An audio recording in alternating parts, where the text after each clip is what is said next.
महिला प्रोटेस्टर यहाँ पर मौजूद है। मैम, बहुत ज़्यादा अब नारेबाजी उग्र होती जा रही है। अगर लाठीचार्ज होता तो क्या करेंगे? लाठीचार्ज होता है तो क्या करेंगे? आज मत पूछो। मैडम, डर नहीं लग रहा आपको? पुलिस लाठीचार्ज कभी भी कर नहीं लग रहा है। बताइए, ये जो छात्र आंदोलन है बहुत ज्यादा उग्र होता जा रहा है। 20 तारीख को लेडीज तक को मारा था, यहाँ पे हमारी माँ बहनों को मारेगा, उसे देखकर सिर्फ आए हैं। आंदोलन बहुत ज्यादा तेज होता जा रहा है। आप लोग नीचे क्यों बैठ गए? हम यहाँ से आज नहीं हटेंगे, चाहे लाठीचार्ज कर दो दोबारा। उधर पुलिस प्रशासन भी अपने ऑर्डर की वजह से तैनात है। मजबूरन मुझे इस इलाके से खड़े होकर आपको अपडेट देनी पड़ रही है। मेरे आसपास पुलिस की वर्दी में कई सारे पुलिस जवान तैनात हैं। इस तरफ दिल्ली पुलिस के फोटोग्राफर्स तैनात हैं। यहाँ पर चेतावनी का पोस्टर साफ तरीके से लगा हुआ है। सर, थोड़ा हटेंगे कि भारतीय नागरिक सुरक्षा संहिता BNS की धारा 163 लागू है। यहाँ किसी भी प्रकार का गैर कानूनी जो जमावड़ा है वो पूर्णतः प्रतिबंधित है। उधर अनाउंसमेंट हो रही है कि यहाँ पर शांतिपूर्ण रवैया बनाए रखे, लेकिन इन छात्रों की मांगों को कहीं ना कहीं तो दबाया गया है, जिससे इनका जो गुस्सा है या आक्रोशित बच्चों का जो गुस्सा है, छात्रों का गुस्सा अब फूट रहा है। माहौल बहुत ज़्यादा तनावपूर्ण होता जा रहा है। मैं कैमरामैन राकेश को कहूँगी कि प्रोटेस्टर्स की तरफ से पुलिस कर्मियों पर जो चीज़ें फेंकी जा रही हैं वो भी दिखाएं।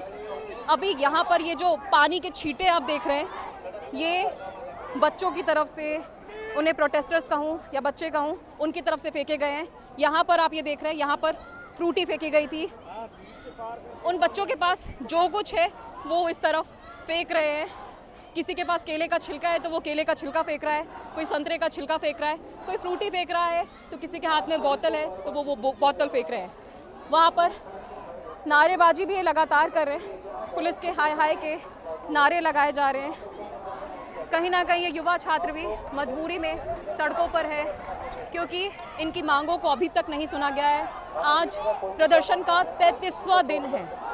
सोचिए, 1 2 3 नहीं, कुछ पिछले 1 महीने से 33 दिनों से ये बच्चे नीट परीक्षा में धांधली को लेकर, शिक्षा व्यवस्था को लेकर, अपनी मांगों को लेकर रात दिन सड़कों पर डटे हुए हैं। लेकिन सरकार की तरफ से अभी तक सिर्फ और सिर्फ आश्वासन आया है। 20 जुलाई को पुलिस ने इन बच्चों पर लाठीचार्ज किया था। पुलिस की तरफ से क्रूर रवैया अपनाया गया था इन बच्चों पर। कई बच्चों के जिस्म पर चोटों के निशान थे। उन तस्वीरों ने हम सबको विचलित कर दिया था। वो तस्वीरें वाकई डराने वाली थी। लेकिन आज का जो मंजर मेरे सामने दिख रहा है वो फिर से 20 जुलाई को दोहरा सकता है। मैं फिर से कहूँगी कि ये मंजर 20 जुलाई को दोहरा सकता है, क्योंकि माहौल बहुत ज़्यादा ही तनावपूर्ण होता जा रहा है कि इवन मैं भी वहाँ पर अभी खड़े होकर आपको अपडेट देना सुरक्षित फील नहीं कर रही हूँ, क्योंकि बच्चे मीडिया वालों को अक्सर घेर लेते हैं और उन्हें अपना काम नहीं करने देते। मैं बच्चों का आरोप नहीं दूंगी, बच्चे भी परेशान हैं। वो लगातार दिन रात सुबह शाम यहाँ पर डटे हुए हैं। पुलिसकर्मी भी अपनी ड्यूटी कर रहे हैं और हम आपको लगातार पल पल की अपडेट दे रहे हैं। इन छात्रों से भी बात कर लेते हैं, जिनके चेहरे पर से भी बहुत ज़्यादा गुस्सा फूट रहा है। ये आप लोग ने चेन बनाकर आप यहाँ पर खड़े हुए हैं। पुलिस वहाँ अनाउंसमेंट कर रही है कि यहाँ पर शोर मत करें, नारेबाजी ना करें, लेकिन लगातार नारेबाजी हो रही है। यहाँ पे झक मारने के लिए आए हैं क्या, जो नारेबाजी ना करें? लाठीचार्ज करिए, आज हम कर सकते हैं, मगर हम कोऑपरेट कर रहे हैं। समय से बोल रहे थे, तब इनको सुना ही नहीं दिया। अब बेचारे बच्चे रोड पे आ गए तो क्या ये छात्र आंदोलन उग्र हो रहा है? जी, क्या ये छात्र आंदोलन उग्र होने लगा है? जी। आप लोगों के चेहरे पर बहुत ही गुस्सा और आक्रोश देखा जा रहा है। क्योंकि 20 तारीख को सबसे पहले पिछले वाला मैं ही हूँ। RML हॉस्पिटल सबसे पहले मैं ही गया था। मेरे घुटनों पे इन्होंने मारा था, मेरा घुटना नी सा डिस्लॉक हो गया था पूरा ही। मैं उसी दिन मेरी पीछे कर दिया, जो सर लोग पीछे लोग आगे कर दिया। लेकिन ये अनाउंसमेंट हो रही है कि नारेबाजी ना हो, शोर शराबा ना हो। भाई तू है ना, तू पहले चांद से ढूंढ ले। आप इतने उग्र प्रदर्शन में भी टिश्यू पेपर बांट रहे हैं, क्योंकि वो भाई साहब देख लो मैम, कितनी गर्मी है। आगे चलेंगे। एक महिला प्रोटेस्टर यहाँ पर मौजूद है। मैम, बहुत ज़्यादा अब नारेबाजी उग्र होती जा रही है। पुलिस वहाँ अनाउंसमेंट कर रही है कि ये नारेबाजी बंद हो, क्योंकि धारा 163 लागू है। तो नारेबाजी नहीं करनी चाहिए, उनकी सुनवाई होनी चाहिए ना। सर, अगर अभी लाठीचार्ज होता है तो क्या करेंगे? तो देख रहे हैं छात्र लगातार यहाँ पर, हमने उनसे बातचीत की कि आप जिस तरह से उग्र प्रदर्शन कर रहे हैं, अगर पुलिस आप पर एक्शन लेती है, 20 जुलाई की तरह एक बार फिर यहाँ पर लाठीचार्ज होता है तो आप जवाब में क्या करेंगे? छात्र पूरी तरह से तैनात है, वो कह रहे हैं कि लाठी का जवाब ये छात्र लाठी से ही देंगे। ये मैडम कुछ कहना चाह रही है। मैम मैं ये कहना चाह रही हूँ, ये बिल्कुल करप्शन हटना चाहिए, स्टूडेंट का राइट है, बिल्कुल भी सभी बैनर हटा देने चाहिए।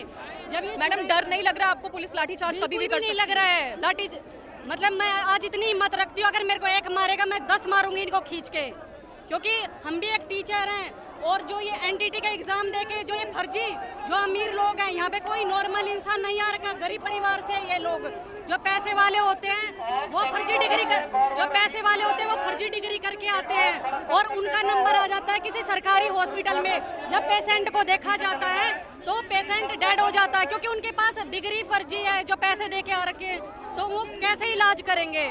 उसे वो पेशेंट का इलाज ही नहीं कर पाएंगे, क्योंकि उनको नॉलेज ही नहीं मिलेगी। जो अच्छे बच्चे हैं। बहुत शुक्रिया। आपने ये कोट पहना हुआ है कि आप लॉयर हैं क्या? यस। ये प्रोटेस्ट बहुत ज़्यादा उग्र होता जा रहा है, आप लॉयर भी हैं। यहाँ पर पुलिस बार बार कह रही है कि बीएनएस की धारा 163 लागू है, प्रोटेस्ट रोक दीजिए, नारेबाजी बंद करिए, वरना पुलिस लाठीचार्ज करेगी। बिल्कुल लगी हुई है धारा, लेकिन हमारे जो प्राइम मिनिस्टर मोदी जी हैं वो कितना फॉलो कर रहे हैं लॉ को, जो जनता फॉलो करेगी। लॉ एंड ऑर्डर पर आप क्या कहेंगे? हाँ, लॉ एंड ऑर्डर पे अगर धारा लगी हुई है तो प्रोटेस्ट करें, लेकिन एक पीसफुल प्रोटेस्ट करें। लॉ एंड ऑर्डर हाँ। निकाला किसने? लॉ एंड ऑर्डर निकाला किसने? अगर ये चीजें हमारी सुन लेते तो लॉ एंड ऑर्डर की बात ही नहीं है। हम यहाँ पागल थोड़ी खड़े हो जाता है। प्राइम मिनिस्टर जो हैं अपने नेताओं के अलावा हमारी नहीं सुन सकता बिल्कुल, क्योंकि हमें जायज हो गया इस चीज़ का। हम कब से यहाँ खड़े, हमने लाठी भी खा ली, सारी चीज़। भैया हम तो सीधा पुलिस प्रशासन से सीधा कहते हैं लाठी मत चलाना, आप गोली चलाना। आप वकील हैं, आप वकील हैं ना? मैं लॉयर हूँ, दिल्ली हाई कोर्ट में लेकिन practice करता लॉ हूँ। एंड ऑर्डर पे क्या कहेंगे? लॉ एंड ऑर्डर जो निकाला है हमारी तरफ से तो निकला नहीं है ना। अगर हमारी बात सुन ले, हम क्यों लॉ एंड ऑर्डर का पालन नहीं करेंगे? हम संविधान के अकॉर्डिंग चलते हैं। लोग अगर हमें पुलिस आज भी इन प्रोटेस्टर्स को गिरफ्तार कर लेती है तो? किस बात के ऊपर करेगी? कर ले भाई, गिरफ्तार ना करे, गोली मार दे। हमें परमिशन मिली हुई है। 20 तारीख को जो यहाँ पे पुलिस द्वारा हिंसा हुई थी, दिल्ली पुलिस के वर्दी में कुछ गुंडे जिन्होंने छात्रों पर लाठी मारी है। एक मिनट भाई रुक जा। जितने भी यहाँ पे पुलिस के गुंडे थे, भाजपा के और आरएसएस के एजेंट थे, जिन्होंने छात्रों के ऊपर लाठी बरसाई है, क्या पुलिस का कोई ऐसा प्रोटोकॉल है? क्या पुलिस के पास ऐसा और प्रोटोकॉल है? लेडीज को बेरहमी से पीटा जा रहा है, इनको शर्म आनी चाहिए। कोई ये टेररिस्ट नहीं है, ये बच्चों के हक के लिए लड़ा जा रहा है। इधर जो लेडीजों को लाठी चार्ज कर रहे हैं, इनको तमीज नहीं है, बदतमीज लोग हैं बिल्कुल। ये आप लोग ये बताइए, आंदोलन बहुत ज्यादा तेज होता जा रहा है, आप लोग नीचे क्यों बैठ गए? हम यहाँ से आज नहीं हटेंगे, चाहे लाठी चार्ज कर दो दोबारा। अगर पुलिस अभी लाठीचार्ज कर देती है फिर क्या करेंगे? फिर भी हम यहीं बैठे रहेंगे। ये भी पूरी तैयारी से नारे लगा रहे हैं कि अगर लाठीचार्ज हो गया तो कहीं सर ना फूट जाए, इसलिए इन्होंने हेलमेट भी पहन रखा है। मैं नहीं डरता किसी से भी। We are cockroaches and we will fight for our nation and for our education. तो कॉकरोचेस को बिल्कुल भी डर नहीं लग रहा है। इन्हें 20 जुलाई के पुलिस के क्रूर रवैये का इनकी आंखों में कोई डर नहीं है। सड़क पर उतरने की कहीं ना कहीं युवाओं की भी मजबूरी है। उधर पुलिस प्रशासन भी अपने ऑर्डर की वजह से तैनात है।